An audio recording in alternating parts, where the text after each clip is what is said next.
86-ാം പിറന്നാളിന്റെ നിറവിലാണ് മലയാളത്തിന്റെ ഗാനഗന്ധർവനായ യേശുദാസ്. അദ്ദേഹത്തിന്റെ പാട്ടുകളുടെ ആരാധികയായിരുന്നു പ്രഭ. തിരുവനന്തപുരത്ത് ദാസേട്ടന്റെ ഗാനമേളകൾ സ്ഥിരമായി കേൾക്കാനും ആസ്വദിക്കാനുമൊക്കെ പ്രഭ പോയിരുന്നു. അന്ന് വെറും 8-ാം ക്ലാസ്സുകാരിയായിരുന്നു അവൾ. അങ്ങനെയിരിക്കെയാണ് പ്രഭയുടെ അമ്മാവനായ വി.കെ. മാത്യൂസ് ദാസേട്ടന്റെ അടുത്ത സുഹൃത്തായത്. ഇതറിഞ്ഞ പ്രഭ അമ്മാവനെ നിരന്തരമായി നിർബന്ധിച്ചു ദാസേട്ടനെ ഒരിക്കൽ വീട്ടിലേക്ക് കൊണ്ടുവരാൻ. എന്നാൽ പലപ്പോഴും തിരക്കുകൾ മൂലം നടന്നില്ല. അങ്ങനെയിരിക്കെ 10-ാം ക്ലാസ് പരീക്ഷ കഴിഞ്ഞ് നിൽക്കവെയാണ് അമ്മാവൻ ദാസേട്ടനെ വീട്ടിലേക്ക് എത്തിച്ചത്. കാറിൽ നിന്നിറങ്ങി ഉമ്മറത്തേക്ക് കയറി വരവേ, ദാ ഇവൾക്ക് വേണ്ടിയാണ് തന്നെ ഞാൻ കൊണ്ടുവന്നത് എന്ന് അമ്മാവൻ ദാസേട്ടനോട് പറഞ്ഞു. അന്ന് 29-കാരനായിരുന്ന യേശുദാസിന്റെ മനസ്സിൽ ആ 10-ാം ക്ലാസ്സുകാരി കൂടുകൂട്ടി. ഇരുവരും അടുത്ത സുഹൃത്തുക്കളായി. പാട്ടിലൂടെ അടുത്ത് സ്നേഹിച്ചു. പിന്നാലെയാണ് പ്രണയം ദാസേട്ടന്റെ വീട്ടിൽ പറഞ്ഞതും അമ്മയും പെങ്ങളുമൊക്കെ പ്രഭയുടെ വീട്ടിലേക്ക് വന്നതും. വലിയ ബിസിനസ്സുകാരനും എസ്റ്റേറ്റുമൊക്കെയുള്ള ആളായിരുന്നു പ്രഭയുടെ അച്ഛൻ. അതുകൊണ്ട് തന്നെ പെണ്ണു ചോദിച്ച് എത്തിയപ്പോഴും യേശുദാസ് പറഞ്ഞത് ഒന്നു മാത്രമായിരുന്നു: ചിലപ്പോൾ ചാകര, അല്ലെങ്കിൽ പട്ടിണി, അതായിരിക്കും തന്റെ കൂടെയുള്ള ജീവിതമെന്നാണ് പ്രഭയോട് യേശുദാസ് പറഞ്ഞത്. എങ്കിലും പ്രഭയ്ക്ക് പൂർണ്ണ സമ്മതമായിരുന്നു. എസ്റ്റേറ്റും പണവും ഒന്നും വേണ്ട, മകളെ മാത്രം മതിയെന്ന് പ്രഭയുടെ അച്ഛനോടും പറഞ്ഞു.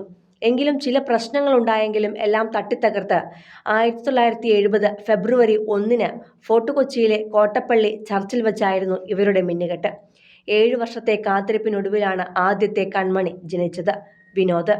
യേശുദാസ് മൂകാംബികയിലായിരുന്നപ്പോഴായിരുന്നു മകന്റെ ജനനം. വിവരം അറിയിക്കാൻ പോലും ബുദ്ധിമുട്ടി. ഒടുക്കം കൊച്ചിയിലെത്തിയപ്പോഴാണ് അറിഞ്ഞത്. ഉടൻ തിരുവനന്തപുരത്തേക്ക് പാഞ്ഞെത്തുകയും പ്രാർത്ഥനയോടെ കുഞ്ഞിനെ കോരിയെടുക്കുകയുമായിരുന്നു. അത് കഴിഞ്ഞ് 1 വർഷവും 5 മാസവും കഴിഞ്ഞപ്പോഴേക്കും വിജയ് ജനിച്ചു. 3-ാം തവണ ഗർഭിണിയായപ്പോൾ ഇതൊരു പെൺകുട്ടിയാകണേ എന്നായിരുന്നു പ്രാർത്ഥന.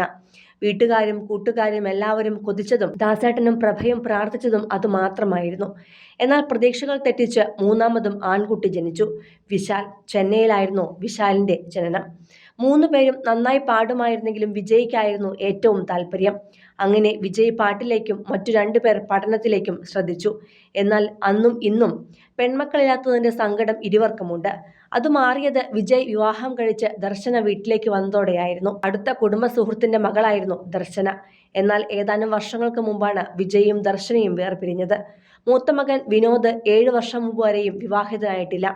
49-കാരനാണിപ്പോൾ വിനോദ്. അമേരിക്കയിലാണ് ജോലി ചെയ്യുന്നതും. ഇളയ മകൻ വിശാലും അമേരിക്കയിൽ ബാങ്കിലാണ് ജോലി ചെയ്യുന്നത്. ഭാര്യ വിനയും അവിടെ തന്നെ ജോലി ചെയ്യുകയാണ്. ദർശനയും വിനയും 2 മരുമക്കളും ഹിന്ദുക്കളാണ്. മതം മാറാതെയായിരുന്നു വിവാഹവും കഴിച്ചത്. വിജയ് യേശുദാസിന്റെ വിവാഹമോചനം കഴിഞ്ഞതോടെയാണ് ദർശന ഈ കുടുംബത്തിൽ നിന്നും അകന്നത്. തുടർന്നാണ് യേശുദാസും ഭാര്യയും മക്കൾക്കും പേരക്കുട്ടികൾക്കുമൊപ്പം താമസിക്കുവാൻ അമേരിക്കയിലേക്കും പോയത്. ഇന്ന് കച്ചേരികൾ മാത്രം നടത്തി സംഗീതത്തിൽ ഇനിയും അറിയാനും പഠിക്കാനുമുള്ള കാര്യങ്ങൾ സ്വായത്തമാക്കുകയാണ് യേശുദാസ് ഇപ്പോൾ. മാത്രമല്ല, മറ്റൊരു വിശേഷം കൂടി കാത്തിരിപ്പുണ്ട്. ഇണക്കങ്ങളും കുഞ്ഞു കുഞ്ഞു പിണക്കങ്ങളും നിറഞ്ഞ മനോഹരമായ ദാമ്പത്യത്തിന്റെ പിറന്നാൾ. ഈ വരുന്ന ഫെബ്രുവരി 1-ന് 56-ാം വിവാഹ വാർഷികം ആഘോഷമാക്കാനുള്ള ഒരുക്കത്തിലാണ് പ്രിയപ്പെട്ടവർ. സിനിമ, ഫാഷൻ, ലൈഫ് സ്റ്റൈൽ വാർത്തകൾക്കായി മലയാളി ലൈഫ് സബ്സ്ക്രൈബ് ചെയ്യൂ. ലേറ്റസ്റ്റ് അപ്ഡേറ്റ്സിനായി ബെൽ ബട്ടണും അമർത്തുക.